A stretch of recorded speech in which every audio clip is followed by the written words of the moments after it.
할렐루야. 네.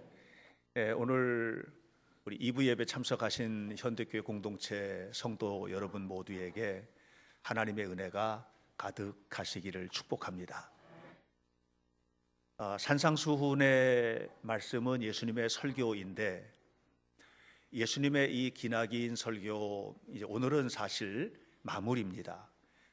그리고 이 부분에서 마무리를 하고 다음 주부터 대강절이 시작이 되어서 대강절 기간 동안에는 이 땅에 오신 예수님 감사하고 다시 오실 예수님을 기다리는 말씀들을 함께 나누고, 마지막 올해의 마지막 주일, 그때의 남은 마지막 토막, 반석 위에 지은 집과 모래 위에 지은 집에 관한 말씀을 하면서 산상설교 전체적인 대미를 장식하려고 합니다. 오늘 설교 제목이 주여 주여 하는 자라면입니다. 사실은 그 뒤에 제가 한마디를 더 붙였다가 뺐습니다. 그냥 주여 주여 하는 자라면 당연히 살아야 할 삶이 있다는 거예요. 주여 주여 하는 자라면 당연히, 그건 당연히, 너무나도 당연히 살아야 할 삶이 있다는 겁니다. 여러분, 예수님께서 마태복음 5장, 6장, 7장 이 세 장에 걸쳐서 긴 설교를 하셨습니다. 우리는 그것을 산상설교라고 얘기합니다. 이 산상설교를 통해서 예수님이 우리에게 하고 싶은 내용이, 얘기가 있어요. 그 핵심이 뭐냐면 너네들이 살아야 할 수준이 있다는 거예요. 수준. 여러분, 사람은 누구나 다 어떤 수준을 가지고 삽니다. 저 사람은 수준이 낮아, 저 사람은 수준이 높아, 이렇게 얘기할 때 말하는 바로 그 수준인데, 산상수훈에서 예수님이 마태복음 5장부터 오늘 본문에 이르기까지 쭉 적어도 예수님을 믿는 사람이라면 이렇게 살아야지, 적어도 이 수준은 돼야 돼 하고 이제 계속해서 말씀을 하십니다. 근데 문제가, 우리들이 삶의 수준은 예수님의 수준이 너무 높다고 생각하기 때문에 그걸 따라가기가 어려운 거예요. 우리의 성품, 우리의 성격, 우리의 인격, 우리의 지식, 우리의 경험, 뭐 이런 거를 종합해보고, 특별히 이 죄인된 우리의 모습을 가지고는 이 예수님이 말씀하시는 이 수준을 감히 올라서기가 어렵다고 생각을 합니다. 그래서 지난주까지 우리가 읽었던 2주간의 말씀 묵상을 했던 내용에서 주님이 말씀을 하시잖아요. 좁은 문으로 들어가는 거야. 그게 좁은 문으로 들어가는 거야. 그런데 분명히 알아야 되는데, 이 좁은 문을 들어가고 하나님이 말씀하신, 예수님께서 우리에게 주신 이 수준을 이루기 위하여 정말로 노력하고 기도하고 애쓰고 성령의 도우심을 구하고 이렇게 산 사람들이 이 땅에서 누렸던 축복이 얼마나 큰 것인지, 그 어마어마한 축복, 이 하늘 문을 열고 베풀어 주시는 은혜가 얼마나 큰 것인지는 히브리서는 이렇게 말합니다. 구름같이 허다한 증인이 있다. 구름같이 허다한 증인이 있다. 저는 그 성경에 나오는 구름같이 허다한 증인에 물론 관심이 있지만 거기에 큰 관심이 사실은 없어요. 저는 여러분이 바로 그 구름같이 허다한 증인의 무리에 들어가기를 원합니다. 이게 목사로서의 저의 관심이에요. 현대교회 담임 목사로서의 저의 관심이고, 여러분들이 그렇게 주님이 말씀하신 수준의 삶을 살아서 구름같이 허다한 증인들처럼 내가 주님의 말씀대로 살았더니 이런 증거를 얻었다, 이런 복을 받았다, 이런 치유를 받았다, 이런 은혜를 경험했다, 이렇게 입을 열 때마다 고백되는 복된 삶을 살아가시기를 축원합니다. 우리는 하나님을 아버지라고 부르잖아요. 여러분, 아버지라고 부른다는 얘기는 우리는 하나님의 아들이고 딸이라는 얘기거든요. 아들과 딸만 아버지라고 부르는 겁니다. 언제나 아버지라고 부를 수 있는 자격이 우리에게는 있는 겁니다. 오늘 성경에 나와 있는 이 산상수훈에 나와 있는 모든 설교의 내용은 하나님을 아버지라고 부르는 자들에게 주신 선물입니다. 적어도 하나님을 아버지라고 부르는 사람이기 때문에 이렇게 살아야 된다는 거예요. 하나님을 아버지라고 부르지 않는 사람은 모릅니다, 이런 거. 그러나 우리는 다르게 살아야 된다는 얘기를 하는 것입니다. 마태복음 7장 21절에서 뭐라고 그랬습니까? 하나님을 아버지라고 부르는 자라면 당연히 주여 주여 하고 부르잖아. 주여 주여 하고 부르는 자는 당연히 하늘에 계신 내 아버지의 뜻대로 살아가는 거다. 하늘에 계신 내 아버지의 뜻대로 살아야 한다. 그리고 마태복음 28장 20절에서 또 이렇게 말합니다. 그 사람은 내가 너희에게 가르친 모든 것을 지켜 행하는 사람이다. 이렇게 얘기를 했습니다. 그러니까 여러분, 우리는요, 하나님 말씀대로 살아야 돼요. 그냥 하나님 말씀대로 살아야 되는 거예요. 그런데 우리 적당하게 물을 타고 사는 거예요. 적당하게 섞어서 사는 거예요. 이거 성경에나 있는 얘기지. 이 성경에나 나오는 얘기지. 이거 어떻게 이렇게 살아? 이렇게 말을 합니다. 그래서 원수를 사랑하라. 귀에 못이 박히도록 듣는데 사랑하지는 않는 거예요. 내가 사랑하는 사람만 사랑하지 원수까지 사랑은 못하는 거예요. 보물을 하늘에 쌓아라. 이거는 우리가 잘 알고 있지만 실제로 우리의 관심은 하늘에 쌓는 보물에 있는 것이 아니라 땅에서 누리는 보물에 있는 거예요. 우리가 그렇게 사는 거예요. 그러니까 이게 주님께서 말씀하신 수준을 잘 몰라. 주님이 우리에게 모든 것을 강탈해 가려고 하시는 것입니까? 그게 아니잖아요. 원수를 사랑하라는 것이 우리의 자존심을 무너뜨리기 위한 것입니까? 그게 아니잖아요. 우리 하나님이 우리에게 세워주고 싶은 자리는 좁은 문 들어가서 좁은 길 걷고 이게 아니라는 것을 2주 동안 제가 목에 피가 나도록 여러분들에게 말씀을 드렸어요. 이 좁은 문을 들어가 본 사람, 다시 말하면 하나님의 말씀이 얼마나 놀라운 축복인지를 경험해 본 사람이 누리는 그 넓은 축복의 삶의 마당은 이루 상상을 할 수 없을 만큼 큰 것입니다. 하늘나라를 통째로 그 가슴 속에 담아주시고 하나님의 영광을 누리며 살도록 해주시기 때문에 구하면 이루어주시고 사모하면 모든 것들이 다 내 삶 속에 펼쳐지도록 하시는 하나님의 은혜를 우리가 안다면 하나님의 말씀에 물을 타면 안 돼요. 그대로 지키고 그대로 살아가는 것이 축복임을 믿으시기를 바랍니다. 그래서 적어도 하나님의 자녀라면 어떤 사람이냐? 책임을 져야 돼. 말씀에 대한 책임을 지는 사람, 이게 하나님의 자녀다. 이런 사람을 오늘 성경은 뭐라고 그랬냐면 아름다운 나무 이렇게 말했어요. 아름다운 나무. 아름다운 나무는 뭐래요? 좋은 열매를 맺고. 자, 그러면 여기서 우리 주님께서 우리에게 말씀하시고 싶은 내용이 있어요. 이 첫 번째 우리가 토론할 선포되는 말씀에 귀를 기울여야 될 내용인데, 그건 뭐냐면 이 열매를 통해서 이 사람이 어떤 사람인지를 알게 된다는 겁니다. 열매를 통해서. 16절을 보세요. 16절에 주님 말씀하십니다. 그들의 열매로 그들을 알지니. 우리는 그 사람이 누군지 잘 몰라요. 옆에 이렇게 있지만 누군지 잘 몰라요.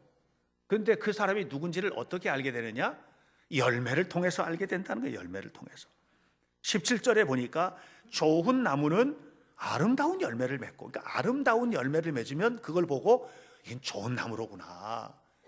못된 나무는 나쁜 열매를 맺고, 그러니까 그 열매가 나쁜 것을 보면서 이건 못된 나무로구나.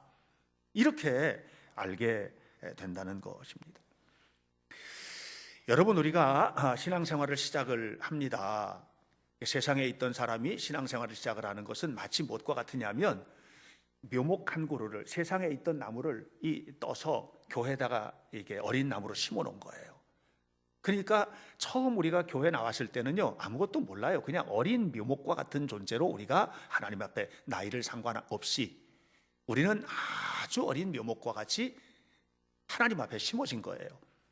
그리고 자라는데 똑같이 아름답게 자라는 게 아니라는 거예요. 오늘 말씀은 같이 갖다 여기다 심어놨는데, 같이 현대교회를 다니고 같이 우리가 예수님을 믿고 신앙생활하는데 어떤 나무는 못된 나무가 되고 어떤 나무는 아름다운 나무가 된다는 거예요. 여러분 스스로 돌아보세요.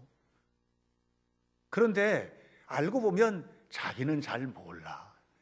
자기는 신앙이 아름다운 나무인 줄로 착각 속에 있는 사람들도 많고, 또 어떤 사람은 너무 자기를 비하해서 나는 못된 나무야, 나는 못된 나무야, 이런 사람들도 또 있거든요. 그래서 주님은 말씀하시는 거예요. 열매를 가지고 안다. 오래된 나무, 신앙생활을 오래 하면 다 잘 자랄까? 아니라는 거예요. 히브리서 5장 12절은 이렇게 해요. 너희가 오래 신앙생활을 했으면 이제는 누구를 가르치고 또 덕을 끼치고 은혜로운 삶을 살고 그래야 되는데, 어떻게 된 게 여적 아직까지도 그 믿음의 초보 상태에서 벗어나질 못했냐. 즉 그만하면 단단한 음식도 꼭꼭 씹어 먹어야 될 텐데 어떻게 아직까지도 젖이나 쭉쭉 빨고 있느냐, 이렇게 얘기를 하거든요. 제가 그대로 읽어드리겠습니다. 히브리서 5장 12절 하나님 말씀입니다. 때가 오래되었으므로 너희가 마땅히 선생이 되었을 터인데 너희가 다시 하나님의 말씀의 초보에 대하여 누구에게서 가르침을 받아야 할 처지이니 단단한 음식은 못 먹고 젖이나 먹어야 할 자가 되었도다. 그랬어요. 교회 매주 다니고 설교 열심히 듣는다고 해서 좋은 나무가 되는 게 아니에요. 여러분, 오늘 우리가 알아야 돼. 정말로 평생을 믿어도 젖이나 먹는 자로 끝나는 사람들도 있어요. 그러면 안 되잖아요. 하나님이 기뻐하시는 신앙으로 발돋움을 해야지. 하나님께서 기뻐하시는 믿음의 삶을 살아야 되지 않겠습니까? 그래서 우리가 하나님 앞에서 살아가는 모든 삶을 결국은 그 열매, 그가 삶을 살아가는 태도, 이걸 보고서 안다는 거예요. 도스토옙스키가 쓴 카라마조프가의 형제들이라는 소설이 있어요. 굉장히 유명하고 방대한 소설인데요. 그 소설을 보면 그 소설에 재밌는 이야기가 하나 나옵니다. 양파 한 뿌리라는 얘기입니다. 태어나서 착한 일이라고는 한 번도 안 해본 할머니가 죽었어요. 죽어서 어디 갔게요? 지옥 갔죠. 지옥을 간 겁니다. 그런데 이게 러시아 이야기잖아요. 러시아 이제 정교회는 이 수호천사라는 게 있어요. 수호천사. 근데 이 할머니에게도 수호천사가 있었던 거예요. 이 수호천사가 보니까 이 할머니가 지옥불에 들어갔는데 그냥 그 불구덩에서 너무너무 괴로워하는 모습을 보면서 하나님 앞에 가서 간청을 해요. 하나님, 저 할머니가 지금 저 지옥 불구덩에 들어갔는데 너무 불쌍하니까 좀 살려주십시오. 좀 건져주십시오. 그랬더니 하나님이 말씀하십니다. 평생에 착한 일을 한 개만 했어도 내가 고려해보마. 그래가지고 이 수호천사가 생명책을 뒤적거리는 거예요. 생명책을 뒤적거리다가 발견했습니다.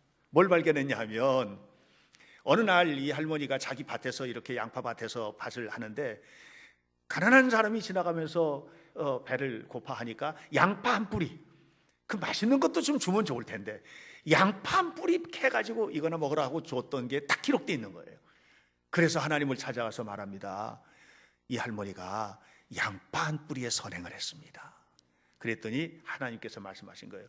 그 양파를 그에게 던져줘서 그걸 잡고 살아나오게 하라. 그래서 이 수호천사가 양파를 가지고 지옥에 이렇게 그 할머니에게 건네는 거예요. 지금 건넸더니 할머니가 잡았어요. 그 이제 이 천사가 조심조심 이걸 끌어올리고 이 할머니도 떨어지려고, 이 양파 한 뿌리 이게 얼마나 약해요. 근데 안 떨어지는 거예요. 그 쭉 따라 올라오는데 근데 지옥에 있는 사람들이 보니까 이 할머니가 양파를 잡고 올라가는 거예요. 나도 살고 싶은 거예요. 죽겠는 거예요. 그래서 할머니 막 다리를 잡기 시작합니다. 그때 이 할머니가 어떻게 했을 것 같아요? 여러분에게 질문할게요. 이 할머니가 어떻게 했을 것 같아요? 일부 예배 때는 어떤 분이 그러더라고요. 걷어찼을 것 같다고. 여러분 생각은 어떠세요? 네? 뭐라고? 내 다리도 놓으라고. 아마 대부분 다 비슷하겠죠. 다리도 놓으라고 좋은 말로 했겠어요. 발버둥치면서 걷어찼을 거야. 막 이렇게 걷어찼어요. 그러면서 뭐라고 그랬냐 하면 이렇게 말을 한 거예요. 이건 내 양파야. 이건 내 것이란 말이야. 이렇게 하면서 발로 걷어차는 순간 양파가 뚝 끊어진 거예요. 왜 이런 얘기를 드리느냐? 이 할머니가 평생 못된 나무로 살았는데 그 순간 착한 사람이 될 수가 없어요. 아마 그래 너네들도 괴롭지, 나와 함께 천국으로 올라가자 그랬으면 그 가느다란 양파가 동아줄이 되어서 모두를 끌어올렸을 거예요. 여러분, 이건 뭐냐면 양파 한 뿌리의 문제가 아니에요. 하나님의 은총의 문제예요. 하나님의 은총이 우리를 살리는 거지, 우리가 뭘 얼마나 선한 일을 하고 뭐 대단한 헌금을 하고 예배를 드리면 얼마나 드리고 기도 얼마나 기도를 하고, 여러분 우리의 공로로 천국 가는 게 아니에요. 하나님의 은총으로 주신 선물인 겁니다. 우리가 이 사실을 안다면 못된 나무가 되면 안 돼요. 여러분, 그래서 그 행하는 이 말 한마디가 그가 못된 나무인지 좋은 나무인지 이 할머니가 알게 되잖아요. 그러니까 열매를 보면, 말을 보면, 태도를 보면 바로 다 나오는 것이다 하는 말인 것입니다. 고린도후서 5장 17절에서 사도 바울이 이렇게 말합니다. 그리스도인은 변화된 삶을 사는 사람이다. 변화된 삶을 사는 사람. 이전에 살던 사람이 아니고, 이전에 내가 내 마음대로, 내 성격대로, 내 성질대로, 내 성품대로, 내 마음대로, 나 하고 싶은 대로 그렇게 살던 사람이 아니고, 뭐라고 그랬어요? 누구든지 그리스도 안에 있으면 새로운 피조물이다. 이전 것은 지나갔으니 보라 새 것이 되었도다. 새 것이 된 거예요. 이전 걸로 사는 게 아니에요. 우리는 이전에는 내가 힘써서 살았어요. 공부해야 되고 뭐 일해야 되고 노력해야 되고 연구해야 되고 내가 하고 살았어요. 근데 이제는 이전에 그런 모습이 아니에요. 하나님의 은총, 하나님의 사랑, 이걸로 사는 사람인 거예요. 여러분, 이 은총을 바라보시고 사모하시기를 축원합니다. 이렇게 새롭게 된 사람이라면 옛날 성질 그거 없어야 돼요.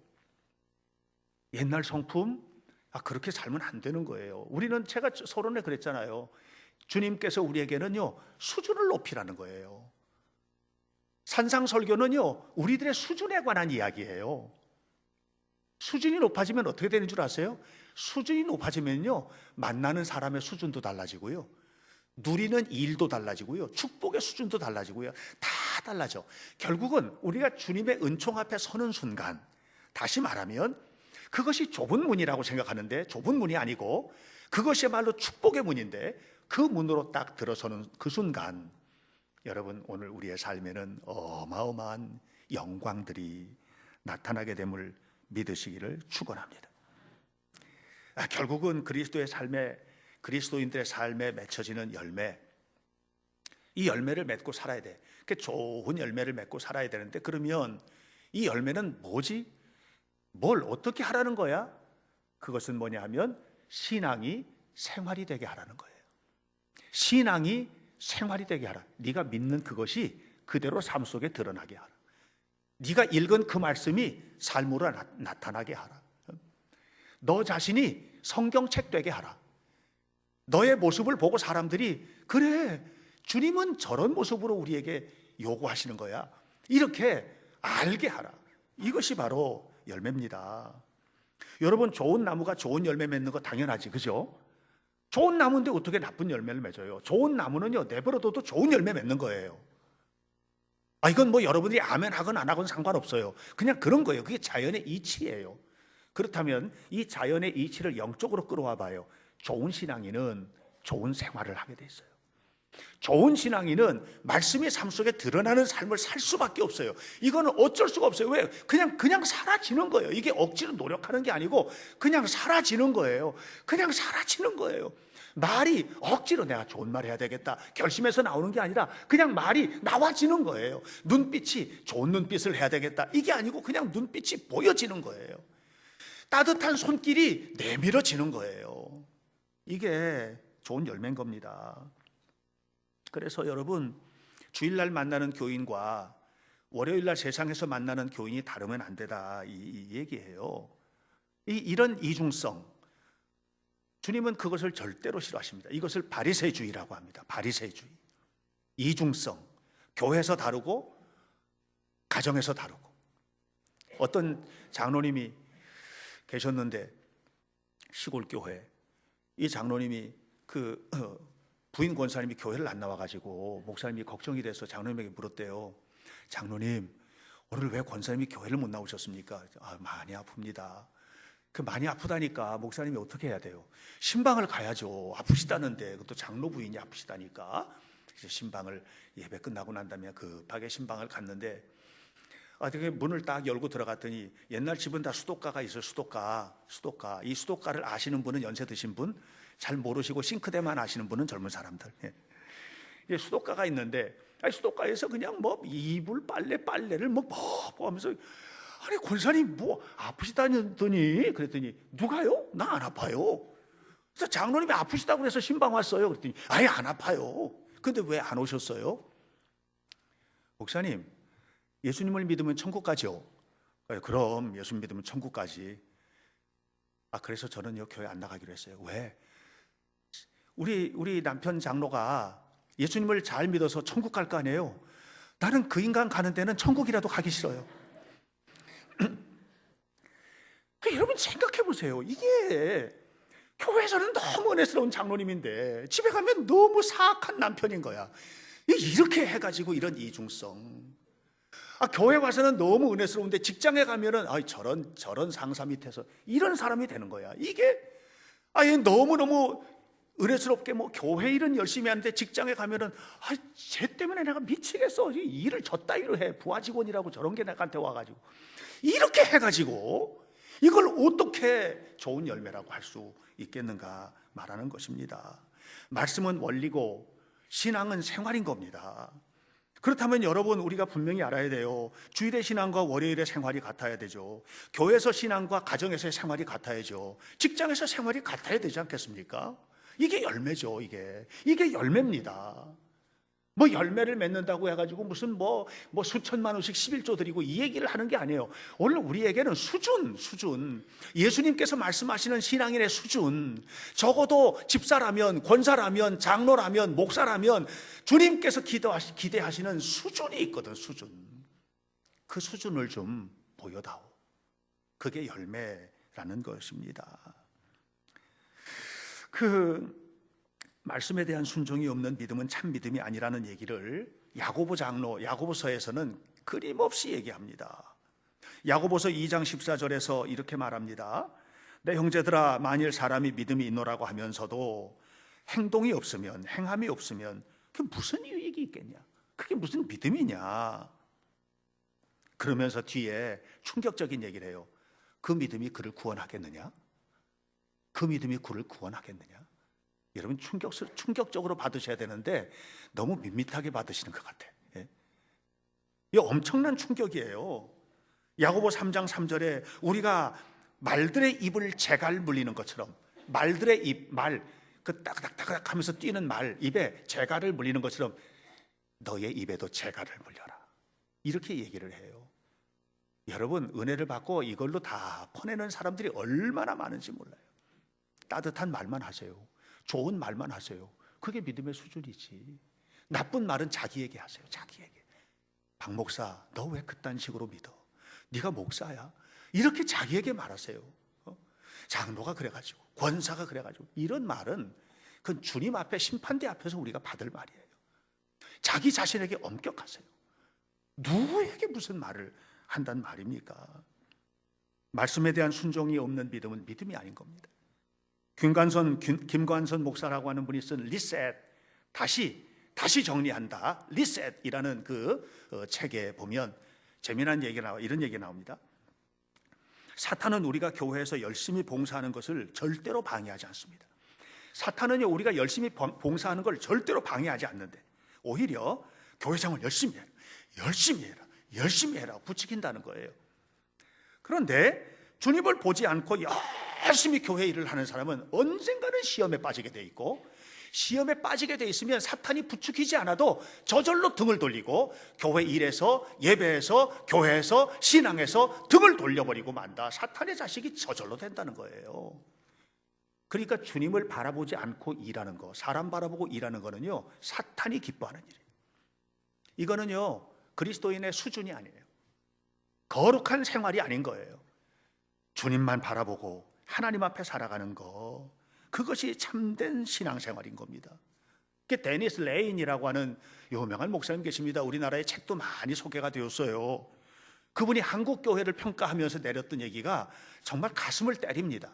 이렇게 얘기했어요. 한국 교회는 정말로 세계 교회가, 세계가 인정할 만한 좋은 점을 가지고 있다는 거예요. 두 가지. 하나는 기도와 또 하나는 열심히 봉사하는 거, 열심히 기도하는 거, 예배의 열정, 모이는 열정, 너무너무 열정이라는 거. 그런데 이 두 가지 열정을 한꺼번에 무너뜨리는 한 가지 단점을 가지고 있다는 거예요. 그건 뭐냐면 순종하는 일상의 생활이 없다는 겁니다. 생활로 내려가면 이게 예수님을 믿는 사람은 그렇게 살면 안 되는 거예요. 이게 수준이 낮아도 너무 낮은 거예요. 여러분, 자기 착각하면 안 돼요. 우리는 하나님을 믿는 사람들이기 때문에 수준을 높이시길 바랍니다. 좋은 나무가 되시길 바랍니다. 은혜스러운 나무가 되시길 바랍니다. 따뜻한 마음으로 사시길 바랍니다. 따뜻한 손길로 내미시길 바랍니다. 거룩한 공동체가 되시길 바랍니다. 그러면 뭐예요? 내가 양파 한 뿌리를 잡아서 구원을 받는 게 아니고 하나님의 은총으로, 양파 한 뿌리가 아니라 거미줄을 잡아도 하나님의 은총이 임하면 거미줄이 강철보다 더 강해지는 거죠.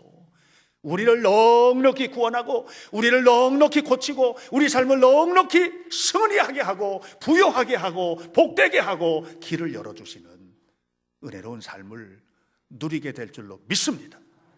우리가 이걸 알아야 되는 거예요. 옛날 어떤 노인이 마법의 반지를 하나 얻게 되었답니다. 그냥 이 반지는 다 되는 반지입니다. 다 되는 반지. 그런데 이 마법의 반지를 주면서, 이 노인에게 주면서 신이 그에게 같이 준 게 있었다는 거예요. 세 가지를 줬는데 자비와 친절과 긍휼. 자비와 친절과 긍휼. 그래서 이 반지를 가지고 자기는 삶의 모든 것들을 누리면서 이 사람은 자비와 친절과 긍휼도 함께 베푸는 거예요. 그 축복이 진짜죠, 그게. 이게 못된 마법의 반지가 아닌 거예요. 진짜죠. 근데 이 노인이 죽게 되었습니다. 아들이 셋이 있는데 이 아들 셋이가 다 그 반지를 갖고 싶은 거예요. 아들은 셋이고 반지는 하나니까 이 노인이 생각하다가 진짜 대단하게 반지를 잘 만드는 사람을 불러가지고 몰래 2개를 더 만들어 달라고 그랬어. 그리고 아들들을 하나씩 불러서 이게 마법의 반지다 하고 세 아들에게 따로따로 나눠준 거예요. 조심해서 간수해라 이렇게. 아버지 돌아가셨어요. 그리고서는 이제 몰랐는데 서로 어느 날 보니까 셋이가 다 똑같은 반지를 끼고 있는 것을 알게 된 거예요. 그래가지고 이제 다툼이 일어나서 누구 게 진짜냐, 이게 누구 게 진짜냐, 이런 다툼이 일어나게 된 거죠. 그래서 재판관에게 가서 누구 게 진짜 반지인지 판가름을 내달라고 부탁을 합니다. 재판관이 아무리 봐도 똑같아, 너무너무 똑같아. 그러니까 이거는 이게 알 수가 없는 거예요. 그 재판관이 명대답을 합니다. 이렇게 판결을 내렸습니다. 육안으로는 어떤 게 진짜 반지인지 판가름할 수가 없구나. 그러나 이 반지를 가진 사람은 자비와 친절과 긍휼, 관용, 이것이 함께 있다고 했으니 자비와 친절과 긍휼과 관용의 삶을 사는 사람의 반지가 진짜다. 이렇게 얘기해 줬어요. 이 세 사람이 어떻게 살았을 것 같아요? 여러분, 누가 진짜 그리스도인입니까? 예배당에 나와 앉아있으면 진짜 그리스도인입니까? 주여 주여 하고 예수님을 주여 주여 하고 부르면 진짜 그리스도인입니까? 하나님 앞에 물질을 많이 드리면 그게 진짜 그리스도인입니까? 어떤 반지가 진짜 반지입니까? 진짜 반지는 자비와 친절과 긍휼과 관용이 나타나는 반지, 그 사람의 반지라는 거예요. 여러분, 진짜 그리스도인은 어떤 사람이에요? 여러분의 삶 속에 말씀의 열매가 맺혀지는 사람, 가정 안에서 하나님의 살아계심이 증거되는 사람, 아내가 남편을 바라보면서 당신은 정말 하나님이 나에게 보내신 사람이에요 라고 말하는 그런 남편이 되는 사람, 직장에서든지 가정에서든지 자녀를 교육할 때에도 하나님의 말씀의 원리가 그 속에 흐르고 그 말씀을 따라서 하나님 앞에 살아가는 사람이 되는 거, 이 사람이 아름다운 나무입니다. 좋은 그리스도인입니다. 저는 이 한 주간을 말씀을 기억하면서 사시기를 바라요. 여러분, 한 주간 살면서 내가 진짜 좋은 나무인지, 내가 진짜 좋은 그리스도인인지, 아니면 모양만 그런지 여러분 스스로가 평가해 보세요. 그리고 잘못된 부분이 있다면 엎드려 기도하면서 하나님의 도우심을 구하십시오. 그러면 여러분에게 양파 한 뿌리, 은총, 하나님의 은총을 허락해 주실 것입니다. 그것은 아무리 작아 보여도 작은 것이 아닙니다. 하나님의 은총을 붙드는 순간 여러분은 하나님께서 쑥 끌어올려서 위대한 역사 속에 세울 것이기 때문에 그렇습니다. 하나님의 은혜가 우리 현대교회 모든 성도들의 삶 속에 가득하시기를 간절히 축원합니다. 기도하겠습니다. 살아계신 하나님, 우리 주 예수 그리스도의 은혜가 모든 성도들의 삶 속에 풍성하게 하옵소서. 날마다 하나님과 동행하며 하나님께서 기뻐하시는 삶을 살아가는 하나님의 자녀가 되게 하여 주옵소서. 우리 모두에게는 하나님의 은총이 필요합니다. 우리의 인간성, 우리의 육성, 우리의 세상적인 자아를 가지고는 도저히 감당할 수 없는 일들이 너무나도 많이 있습니다.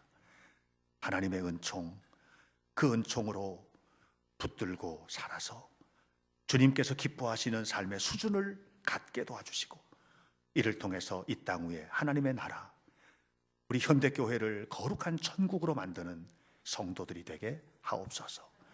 예수님의 이름으로 기도하옵나이다. 아멘.